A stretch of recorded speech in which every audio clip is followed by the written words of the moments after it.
Hey everyone, Tony Winston here. Going to cover a song called Antonio's Song by Michael Franks. And I think this is a great song to study a minor 2-5-1. You know, I usually teach songs like, what's that song? A Day in the Life of the Fool,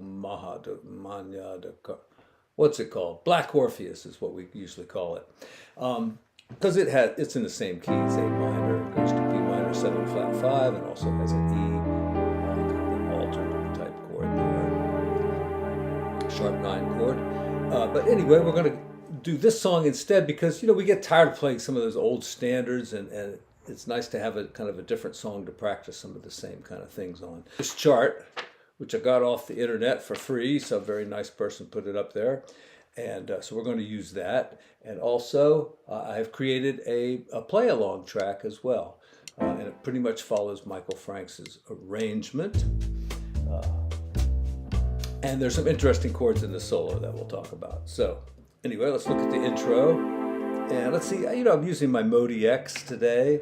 And I've got it set for different scenes. And I've got basic piano with strings down here. I've got a flute set up in the upper part. Like it's kind of an offbeat 1, 2, and 3, and 4, and 1. And then the triplets in that next measure. So 1, 2, 3, 4.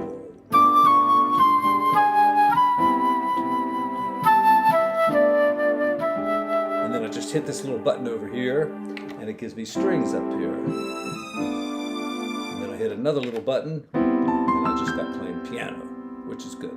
During the solo, and the solo is like on the A and the A prime section here, it goes through what I call the, what do I call these? The autumn leaves type of chord, you know, because if you go, let's see.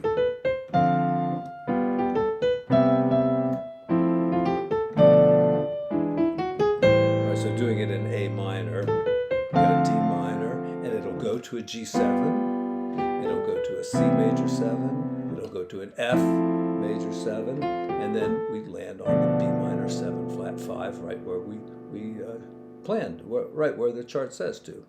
So D minor 7 to G, and then C major 7th to F 7th, and it's you know, it's a great place to solo over. I think that starts around measure 42 in the play-along track.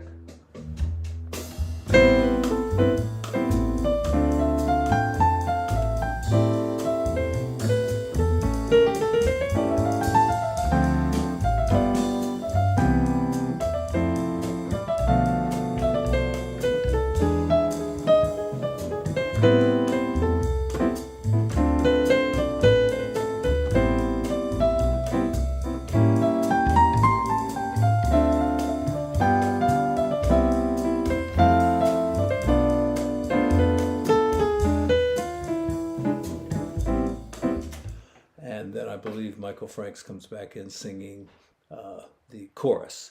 Goes through another verse and a chorus, and then I believe David Sanborn takes over and he improvises on the other section of the song, the B section of the song. Uses a lot of blues scales. And from here on out on the video, I'm just going to include the parts of the video that I did the other day. One of them is a minor 2-5-1. And we call it a minor 2-5-1 because we're going to end on a minor chord. Our 2 chord is also minor, minor 7 flat 5, that's that one. Our E7 chord, our 5 chord, usually has a flat 9 or a sharp 9 or some other altered interval, a flat 13, like that. It could just be called an augmented chord, but sometimes you put the flat 9 in, like that. I'm going to show you a little bit about how the soloists, one of them is David Sanborn, how they improvise over this progression. Now I'm going to link to the video of the song, and I've also, if you look at some recent comments, I've put one up there with some timestamps, and those are some of the things I'm going to go over in the video. And the very first thing is that little flute line or string line right here at the 3rd second. So.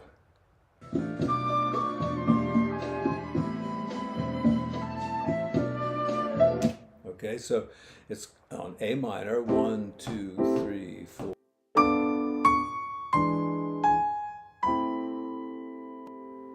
and then we repeat the progression.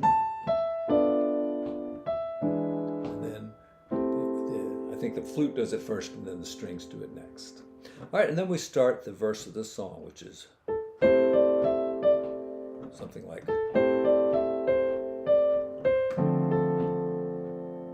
right?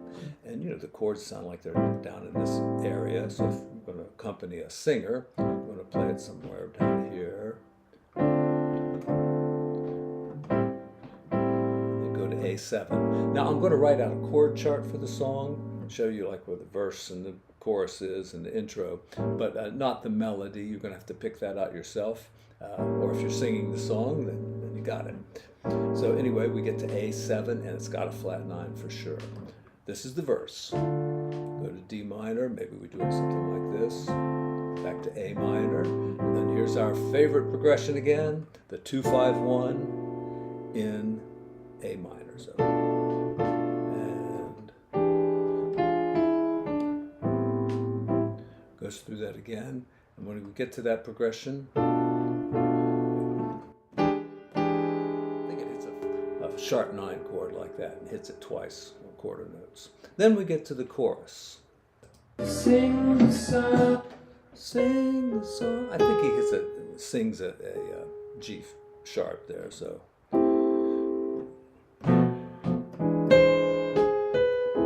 And that's where the minor major 7th chord comes in. Now this is an unusual chord. It almost always will resolve one way or the other, going that way. It's very closely related to the minor 6th, just like a major 7th and a major 6th are very similar. The minor major 7th and the minor 6th are kind of like cousins, a little bit interchangeable.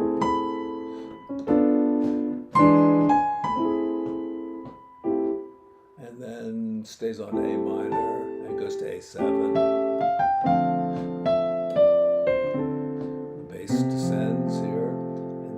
We've got kind of a slow version of that same progression. And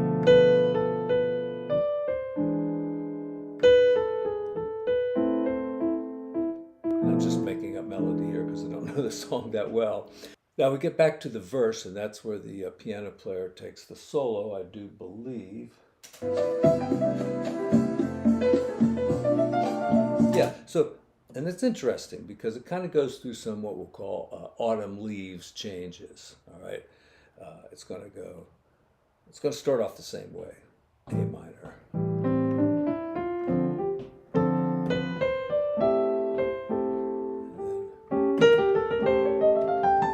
And here, a very interesting line is played. Let's listen to it real quick.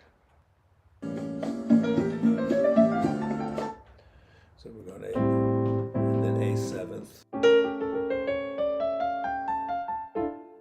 Not sure if I got the timing exactly right, but the notes are. And right there, it seems like it's going to be the diminished scale. The diminished scale always has the flat 9, the sharp 9. If you're using it over a dominant chord, right, it'll have the flat 9, the sharp 9, the 3rd, and then it usually will have the flat 5 and go on up. But in this case, it just kind of heads back to the D minor scale, which is where we're going, I do believe. Yes.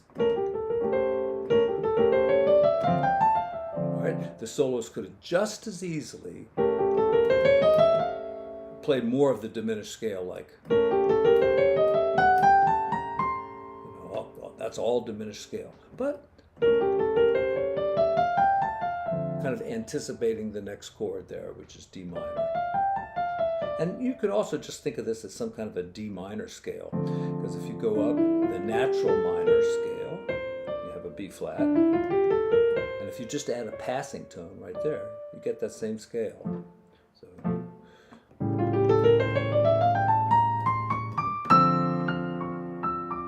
yeah.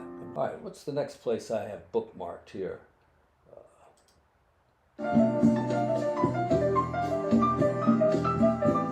Okay, so that's kind of over the 2-5-1.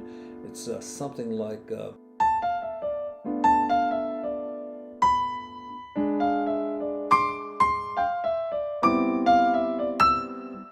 hear it again.